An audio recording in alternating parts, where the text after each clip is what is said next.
सोलापूरच्या मोहोळमध्ये विना परवानगी छत्रपती संभाजी महाराजांचा पुतळा उभारण्यात आला। मध्यरात्री मोहोळ एसटी स्टँड समोर पुतळा उभारण्यात आलेला आहे। परवानगी नसल्याने प्रशासनाकडून पुतळा काढण्याच्या हालचाली सुरू झाल्या आहेत। मात्र पुतळा हटवण्याला स्थानिक नागरिकांकडून तीव्र विरोध केला जातोय।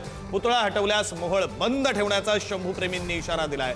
पुतळा काढण्यावरून पोलीस आणि स्थानिक नागरिकांमध्ये वादाची ठिणगी पडण्याची आता शक्यता आहे।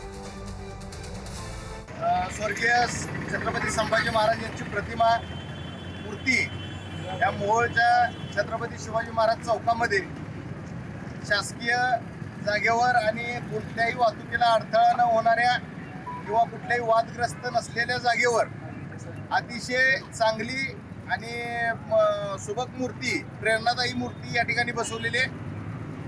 रात्री ज्या शिवभक्तांनी या गोष्टीसाठी योगदान दिलं, मोहोळ तालुक्यातील तसेच महाराष्ट्रातील तमाम शिवभक्तांच्या मार्फत किंवा त्यांच्या वतीनं मी त्या कडवट निष्ठावंत मावळ्यांचं या ठिकाणी आभार मानतो।